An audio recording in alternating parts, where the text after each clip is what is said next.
Salut à tous! Alors ce week-end c'était la nuit des étoiles. Alors je sais pas si vous avez eu l'occasion d'y participer, d'observer des étoiles, puis surtout d'avoir du beau temps pour pouvoir le faire. Mais rassurez-vous, il n'est pas trop tard pour observer les étoiles. Et j'ai pour cela deux super livres. Alors un c'est Constellation, puis l'autre c'est pour tout savoir sur notre système solaire. Donc grâce à ces livres, vous pourrez connaître tout ce qui se passe dans l'univers. Et surtout, ne pas rater le rendez-vous incontournable qui est aux alentours du 11 ou du 12 août. C'est les Perséides. En fait, qu'est-ce que c'est que les Perséides? C'est quand la Terre traverse les poussières, des petites poussières d'une comète qui tourne autour du Soleil. Et donc ces poussières, quand elles rentrent dans notre atmosphère, s'embrasent. Et donc ça fait des pluies d'étoiles filantes. Donc en fait, chaque pluie d'étoiles filantes revient à des périodes fixes, puisque forcément la Terre tourne autour du Soleil, donc elle va retraverser tout le temps à la même période ces poussières de comètes en fait. Et donc les Perséides, ça se situe en août, mais après il y en a d'autres en décembre. Donc là, le 11 août, ne ratez pas cette pluie d'étoiles filantes. Pour pouvoir observer ces phénomènes, donc moi je vous recommande vivement Constellation, donc c'est aux éditions de La Martinière Jeunesse. C'est écrit par Anne Jankéliovitch et illustré par Sarah Andreaccio. C'est un livre phosphorescent à lire sous les étoiles. Donc c'est un livre phosphorescent, c'est-à-dire qu'il faut recharger les illustrations à la lumière du jour. Et une fois que c'est la nuit, ça brille la nuit. Donc là, je suis en plein jour, donc ça va être un peu compliqué pour moi de vous montrer ce que ça donne. Mais franchement, je l'ai testé et ça marche. Donc là, par exemple, j'ai le titre qui brille et puis des petits éléments sur la couverture.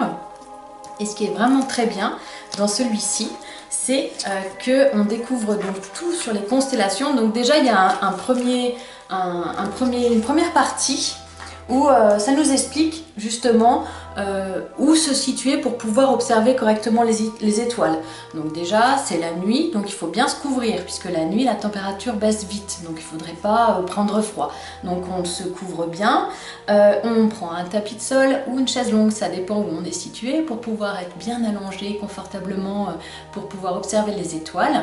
Et puis, il faut se situer à un endroit un petit peu en dehors des villes, puisque la lumière des villes, c'est une pollution lumineuse, comme on dit, et ça empêche de voir correctement les étoiles. Donc si vous êtes situé à la campagne, comme moi par exemple, eh ben, vous avez vraiment la chance de voir un ciel lumineux, rempli d'étoiles, et il ne vous reste plus qu'à essayer de retrouver les constellations, et grâce à ce livre, vous pourrez le faire, puisque donc déjà vous découvrez tout ce que vous pouvez voir la nuit, donc des étoiles filantes, la lune forcément, vous pouvez observer des planètes, bah oui, parce que par exemple ce qu'on appelle l'étoile du berger, c'est pas une étoile, c'est Vénus qui reflète la lumière du soleil. Et j'ai déjà pu observer Mars, alors c'est un tout petit point mais orange, minuscule, mais une fois que vous l'avez trouvé, vous ne voyez qu'elle. Enfin c'est vraiment super. Et donc les constellations, alors pour chaque constellation, on va commencer par la plus connue, c'est la Grande Ourse. Donc la Grande Ourse, c'est la casserole. Donc là, vous avez en fait les points qu'on voit ici. C'est ceux-ci qui seront lumineux une fois que vous aurez rechargé votre page phosphorescente. Et donc ça vous aidera la nuit à pouvoir vous repérer les étoiles que vous devez trouver dans le ciel. Et pour chaque étoile, vous avez donc une fiche d'identité qui vous montre la meilleure période pour l'observer. En mars, début avril, elle sera au zénith, c'est-à-dire le point le plus haut. Mais on la voit toute l'année en fait, puisque ça tourne forcément, puisque la Terre tourne. Donc on a l'origine du nom, et on a des petits trucs pour pouvoir la repérer facilement. Et ce que j'adore vraiment, c'est que pour chaque constellation, on a l'origine mythologique. Donc par exemple, pour la Grande Ourse, c'est une jolie nymphe déguisée en ours. Dans la mythologie grecque, Callisto était une très belle nymphe. Zeus, le maître de tous les dieux, tomba amoureux d'elle, puis ils eurent ensemble un fils, Arcas. Et l'épouse de Zeus, Héra, était si jalouse qu'elle transforma sa rivale en ours. Et Zeus eut pitié d'elle, et du coup, il l'envoya dans le ciel avec son fils et les plaça au plus près du pôle Nord céleste afin de pouvoir les regarder quand il le voulait. Et on a aussi la petite ours, Cassiopée.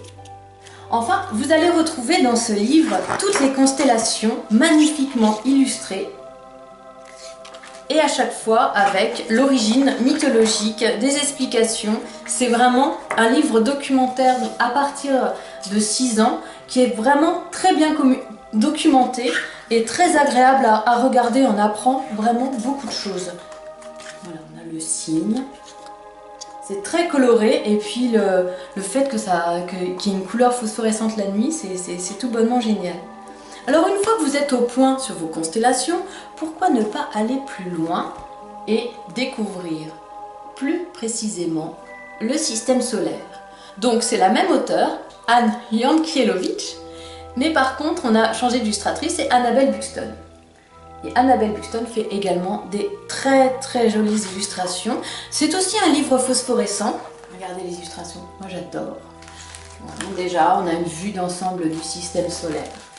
Et puis là, plus précisément, le soleil. Donc on est également sur un livre documentaire qui est très bien documenté et les illustrations sont tout bonnement magnifiques. C'est flashy, c'est coloré, c'est super original. Et c'est vraiment c'est très intelligent. La Vénus. Regardez comme c'est joli. C'est vraiment un magnifique livre. Là, on a la Lune. Voilà. Donc, je ne peux que vous recommander la lecture de ces 2 livres et pour pouvoir aller observer les étoiles cet été. J'espère que cette nouvelle chronique vous aura plu et je vous dis à très bientôt pour une prochaine vidéo. Allez, ciao!